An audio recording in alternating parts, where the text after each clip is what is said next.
Welcome to the Tudor Dixon Podcast. I'm Tudor Dixon, and it's great to have you tuning into our podcast today. As many of you are aware, the ups and downs of the economy, the impact of COVID, and all those supply chain problems, among other issues, have been hurting small businesses across our country. In Michigan, it's really bad. We keep losing businesses, and with those losses come the additional sting of population loss. The state of Michigan is just really struggling. So that's why I wanted to talk to one of my favorite people when it comes to talking jobs and how to make new jobs, entrepreneurship, all of that stuff for small businesses. My guest today is someone who knows the struggles and works to help those small businesses succeed. Alfredo Ortiz, he is the president and CEO of the Job Creators Network and the author of the latest book, The Real Race Revolutionaries. Alfredo, welcome to the podcast. Tudor, thank you so much. Always nice to see you. It's always great to see you. I want to talk about something really quick at the beginning because, as you know, I'm in Michigan. We've talked about my race here in Michigan and what the future of Michigan looks like, but we really are struggling when it comes to businesses. We have the automotive industry. The automotive industry has actually been able to keep some businesses out of the state because of the fear of not having enough workers. So it's kind of now hindering our progress as opposed to making more progress in the state. We see other states like Texas, where Dallas, I think in the last 10 years, has had 200 new headquarters move in. Michigan is really, we've had headquarters move out. And the latest from Gretchen Whitmer, the governor of Michigan, she came out and said that she is going to start a committee that will look at population growth through 2050. I mean, come on, a committee is really just, I don't care, right? Right. Absolutely. It seems to be the Democrats' favorite new thing, root cause analysis, right? It comes to everything from the vice president on down. And so, look, it doesn't take a rocket scientist to actually figure out what's wrong in your state, really, because it's all about regulations and taxes in your state. I mean, it's just out of control.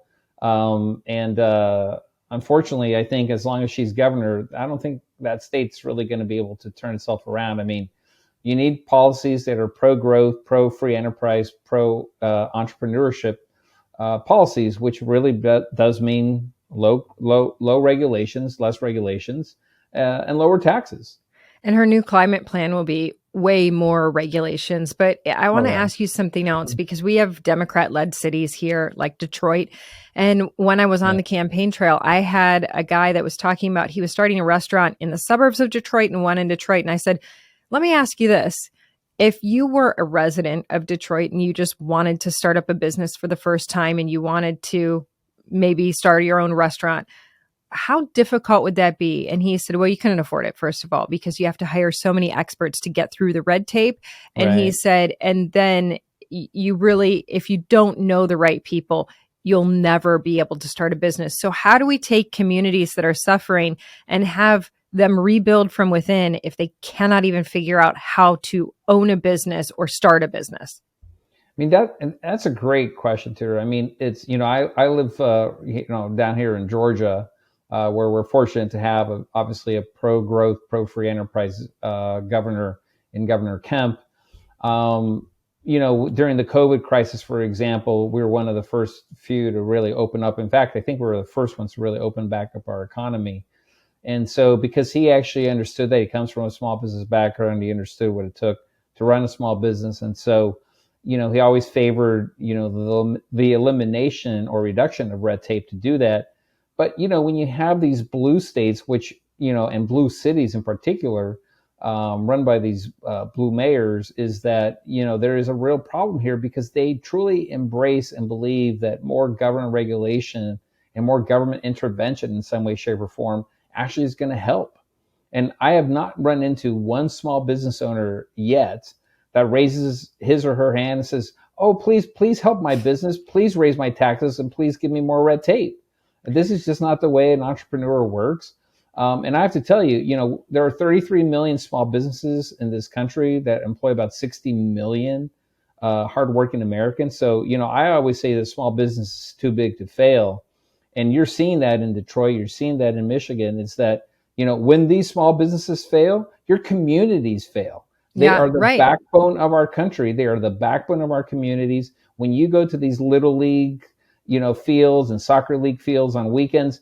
What are the billboards out there say? It's not Coca-Cola, Michigan, Delta Airlines, Right. Citibank, right? That's not the people who actually sponsor your communities. It's the car dealer down the street. It's the pizza guy, right? It's the local franchisee of a Subway.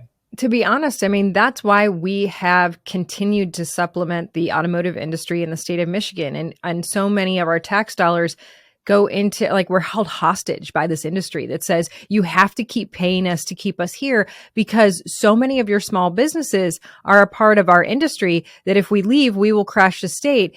But don't bring any other businesses here because we want to be the only employer in these towns. So, for example, Flint is a town in Michigan that is really suffering. I mean, just a couple years ago on the news, a mother was interviewed and she was begging, please bring in jobs because our sons have no place to work. And she said, that's why we have so much violence on the streets, because there are no jobs.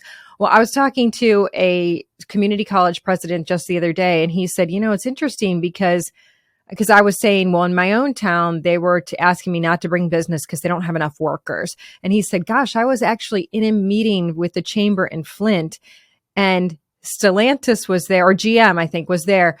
And they heard that these other companies were planning to come there. They went to the government and said, don't you dare bring them in. And they prevented new business from coming to the city of Flint. And we're essentially hostage to this because we believe we have to have them. How do you get out of that mindset? Because that's certainly the mindset of Gretchen Whitmer. Well, I mean, as you know, and again, I certainly hope when her reelection comes up, I hope to see your name on that ballot, of course, Tudor, because we need people that understand this and have a completely different mindset. Your current governor just does not get that. And unfortunately, until you have leadership change at the top, which then translates all the way down or starts at least trickling down, you're not going to get the kind of change that's going to turn around a state. For example, if you look at Virginia, where you had, a Democrat governor before Governor Youngkin come in, once Governor Youngkin has come in, he's really turning that state around because that leadership is coming from the top. And it's an understanding of what small business, for example, really does bring to your communities, to your state. In some states, small businesses represent 99.9% of your total businesses in that's states. Michigan. Yeah. I mean, yeah, I wouldn't be surprised. Yeah, it's probably at least 99%. And so, when you have unhealthy small businesses, I mean, people will pull out. I mean, it's so funny. Well, not funny, but during Small Business Week, the president was in the Rose Garden touting how wonderful all this new small businesses growth was happening. And I dug into the number that he was referring to. It's really interesting, actually, the way they play this and twist around the data, because what they're looking at is not net new businesses. They were actually looking at gross new businesses, which basically means they were counting, for example, a business that was leaving New York and going down to Florida. Oh, geez, as a new business. Basically a net zero, right? They were counting that as a new business. That's ridiculous. Which is absolutely crazy, right? And so, look, I mean, unfortunately, you're going to start seeing people who understand this and who just say, I cannot operate in this state anymore. And they are going to leave. They're going to go to Texas. They're going to go to Georgia. They're going to go, to Florida. Tennessee, they're going to go to these red states that understand that lower taxes or no taxes in some cases, and less red tape really is going to make a difference. I mean, out in Arizona, for example, former Governor Ducey, I love the phrase that he had is operating government at the speed of business. He made a point of, in some cases, I think he had made a couple of examples where permitting processes where you were taking 18 months, he was reducing it down to a week, right? When you're running a small business and it's your capital on the line. That's so important. That is a number one complaint in Michigan was if we wanted to build in Michigan, it would be what we could do in Tennessee in 2 to 3 months would be 9 to 12 months in Michigan minimum. And think about this. we in Michigan are just giving money away. I mean, billions. Ford will get, I think, $2 billion from Michigan taxpayers this year. Other automotive companies will get hundreds of thousands. And we are giving this money away. But our small businesses have time and time again told me, when we went to the governor and said we wanted to grow, she said, no, the money is not there for you. You have to do that on your own. They have gotten fed up. They have decided to leave the state. The governor, when she was asked during the campaign, what is your plan for population growth and economic growth in the state, was very seriously looked at the crowd and said, we will be a place that you can get an abortion no matter what. That was her economic growth plan. Yeah, I mean, that's ridiculous. I mean, Tudor, I'm not sure if you remember a few years back, but when the city of Baltimore approved the wage increase, minimum wage increase, the Democrat mayor at the time actually vetoed that. She got a lot of crap, quite frankly, thrown at her because she did that. But the reason she did that is because she said she understood what that would do, the damage that would do to the small businesses in the state, in the city. And, kudos to her, because she actually, was a blue mayor that basically overrode a blue city council. But we do need brave people, hopefully even on the Democrat side, that do support and stand up for small businesses. I mean, we know that entrepreneurship is the number one way to really break that racial and economic divide. You mentioned the book, which I'll put it right here, The Real Race Revolutionaries. That's exactly what I talk about in the book, is that the only way that we can really have true change in terms of racial and economic divide and how to bridge that gap is through entrepreneurship. And without that, especially amongst minorities, you're not going to have really this issue addressed from the country. And it's not more government that's needed. It really is an ability to help these small businesses succeed by bringing down their taxes and bringing down the red tape. Well, that's something that we certainly have heard on the ground in Michigan. Now, you and I have talked about, how do you get the people to really understand this? How do you get people on the ground? Because during our race, so my background is manufacturing. As many people know, I come from the steel industry. We had a steel foundry. And so I understand what it is to go up against the government when it comes to environmental and all of these outrageous regulations that they throw on you. But in some cases, I would say Republicans and the United States have the cleanest manufacturing in the world because we are held to such a high standard. But there are some standards that are keeping businesses from actually expanding. In Michigan, we have an interesting situation where these companies have been allowed to sign non-disclosure agreements. So I was asked during the campaign, having come from the manufacturing industry, sat with the Michigan Manufacturers Association, and they were talking to both of us for endorsements. And Stellantis asked, will you continue to give us this money? And I said, I would love to comment on it, but I don't know why you received that money, because you have a non-disclosure agreement. And the woman looked at me and she said, are you indicating that we should have our agreements be public? And I mean, I think if you are taking taxpayer dollars, there are things that we can keep private if you have proprietary information, but we should know why you're getting that. And that was really afterward, they came out and they said, well, the story is you didn't get the endorsement because the power of the automotive industry, who believes that you may cut back the incentives that they're just handed year after year, and never held to what they say, never held to the agreement. Well, we'll bring in maybe 2,000 jobs and then jobs leave. So how do you get the people to truly understand what's happening behind the scenes? I know you've talked about doing ads, talking about real leadership, showing people in blue states or purple states what red states are really doing. Yeah, so that's another great question, Tudor. We actually started a project last year called the Great Opportunity Project, GOP for short. Our humble attempt to try to actually redefine what the GOP stands for, from Grand Old Party to really what we should be, the Great Opportunity Project. And we have shown time and time again that through an understanding of entrepreneurship and embracing of entrepreneurship, that you can truly succeed and break out of that. I mean, you and I have talked a little bit about my background, but I come from a poor background. I grew up in Chula Vista, California. My mom was a housekeeper. My dad was a tailor. I used to go on trash day with my mom, collecting aluminum cans and newspapers, to make ends meet and, to buy our groceries for the week.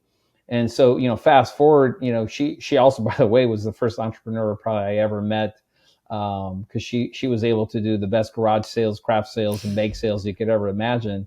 But fast forward to, where I am today. Yes, I worked in corporate America and Fortune 500s, and I got a great education out, with my undergrad.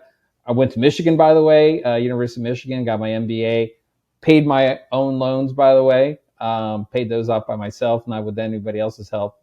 But it was really my two small businesses that I established here in Georgia that really kind of was my breakthrough moment, because it had really established, my own opportunity to be able to make something of myself and to have something that I owned. And that really, frankly, when I sold the two businesses, put me on a great path to where I am today. And so, the more we embrace that, the better off we're going to be. But again, you need to have that leadership come from the top and make those bold moves, very similar to what we're seeing with Governor Youngkin. And so the Great Opportunity Project really highlighted some of the great work of some of these fantastic governors. For example, Governor Reynolds, who you and I love and have talked to extensively in Iowa, Governor Ducey, Governor Youngkin, Governor Nome and Reynolds, and Kemp here in Georgia. It really kind of highlighted, especially during the COVID period, what they actually did for their small businesses and how they really helped small businesses thrive during and after pretty much the pandemic. And so the more we highlight these situations, and frankly, I wanted to play them. We did run some of those ads in blue states because I want people to see, hey, wait a minute, I like what happened there. What does it take, and what will it take for us to see that? And what it's going to take is change in leadership, very much like what we saw in Virginia.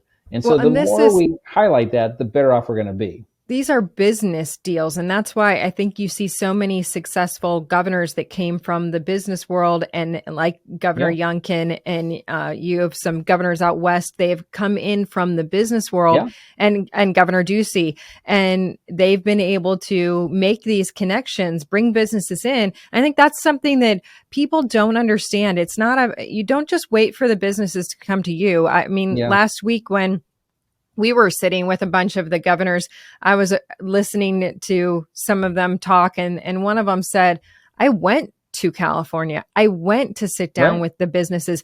I recruited them and said, what do you need? I will bring you here. And I'll tell you, one of the most successful states for taking business, and I always give Governor Lee a little grief about this, for taking business from Michigan, is Tennessee. And Governor Lee has been incredibly successful at bringing businesses there. And I will say that I think, you can correct me if I'm wrong, but if you have a governor who is able to successfully bring some of these larger corporations into your state, that grows entrepreneurship, because you have businesses that pop up around those big businesses. You've got to have hotels. You have to have restaurants. You have to have widget shops and whatnot to produce products for these bigger companies. And if you're losing out on all the big companies, if you have all your eggs in one basket in industry, then you're really in a danger zone. And I think that Michigan is the perfect example of that happening.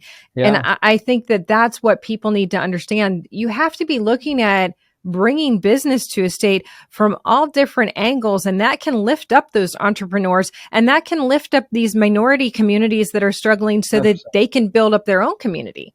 Yeah, 100%. And, probably the three worst words for unions to hear are right to work, right? I mean, but if you look at the right to work states, and especially in the automotive industry, I mean, there's a reason why unions keep getting rejected from these companies in those states, right?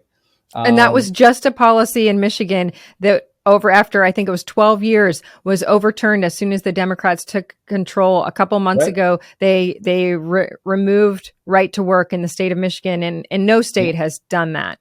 Yeah, no, and I have to tell you, it's probably the worst thing. I mean, look, I don't want to be called a union buster, but unions had their time. I think they were useful at a point, but there's a reason why membership in unions keeps going down and down. And I have to tell you, Tudor, now with this EV push, it'll be really interesting to see what the UAW in particular thinks about some of these plans, because as you know, for example, production of an EV vehicle takes about one half the labor force of an electronic vehicle as it is a combustion engine.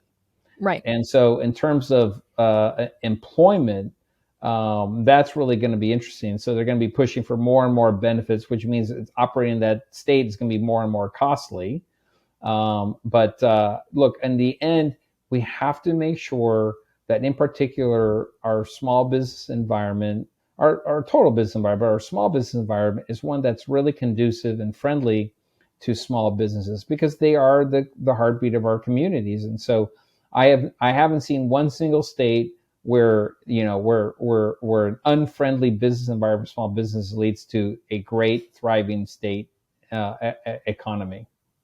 Yeah, it just seems like in some of these states, there's no focus put on it. They just don't seem to care about it. And people are really at a loss as to what to do, which is why I think it is so important that we do find that method to communicate. I love what you're doing with the ads. I know you say you're doing your small part. That's a big part to me.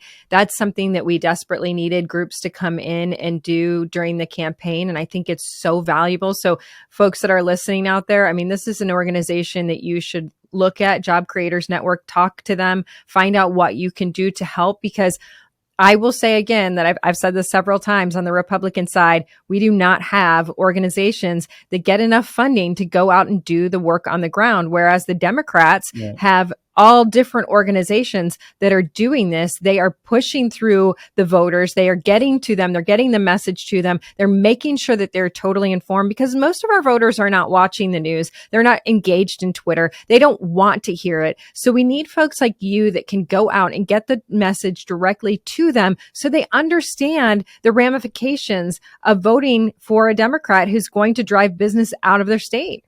Yeah, well, thank you. And absolutely. Look, when our founding fathers had a vision for this country, and they really wrote in some beautiful words like "of, by, and for the people" in the Constitution, there was a reason why they did that, because that is where the power should be. The power should be within the states. And unfortunately, I think with governors like your current governor, even though should be of, for, and by the people, she's not, right? I mean, right. And unfortunately, that is the most successful states are when they are reminded and when they actually truly act like this state is for and by the people, right? And that they need to do whatever they can to actually do what's best for the people, and that's not what is best for the government within that state or on a federal basis. And so I think, again, there's so much work on these blue states versus red states that's out there. I mean, the data is so apparent. We just need to, I'll call it as a party, as conservatives or as Republican Party, to really be able to communicate the message better, right? It's all about how we tell the story. The left is really great. Tudor, if I have to give them kudos for one thing, it's their storytelling abilities. Yes. I mean, from the White House all the way down. I mean, shoot, the White House right now should be giving, fiction awards for their fiction stories that they came up with. But they are really good at this. We are really bad at telling our stories and helping people understand why our way of governing is really the best way, because that produces the most freedom and the most, quite frankly, the most opportunity for people to succeed. And I think that's why you see some of our most successful states are run by people who are former businessmen and women. And then that's a great training ground to go on to the presidency, because when you are talking about being in that position, there's a lot of foreign policy that you have to do that mimics what you would do in business, that mimics how you would handle those big deals and those partnerships. I think that's something that, as we look at this presidential election, it's just going to be interesting to see how people interact, how they've been able to work on the economy in their states. And that's something that we really have to keep in mind. But for I think it'll be 26 when we'll have several governor's races all again. In 23 and 24, we just have a few, but 26, that's a time for us to really talk about what that leadership means at the top of the state. But I love what you're doing.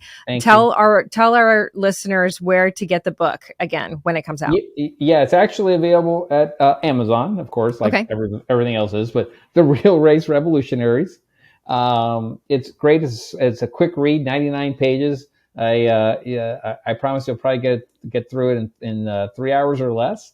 But it's got some great data, some great information that really debunks a lot of this stuff that you hear, coming from the left. And quite frankly, personally, I am so offended and insulted from some of the stuff that's coming from the left that basically says I'm too dumb, to be able to do this on my own, and that I just need the government to save me. Yeah. I mean, I just need the government to get out of the way. I need to lower my taxes, lower my red tape. And you know what? Let me go at it. I mean, I'm willing to take the risk. Let me then be able to benefit from the full reward. Right. And I think that people need to understand, if you get this book, this allows you to really talk intelligently. And not to say that you're not speaking intelligently now, but have those facts that you can talk to your friends, not offend them, talk to them with just facts and say, this is why these things matter and this is why it's so important. And I thank you for writing it. Alfredo Ortiz, it's always a pleasure talking to you. He is the president and CEO of Job Creators Network. Check it out. They do great work, and I just appreciate having you on today. Thanks, Tudor. Always a pleasure. And thank you all for joining me as usual on the Tudor Dixon Podcast. For this episode and others, go to TudorDixonPodcast.com. You can subscribe right there, or go to the iHeartRadio app, Apple Podcasts, or wherever you get your podcasts. Make sure you join us next time on the Tudor Dixon Podcast. Have a great week.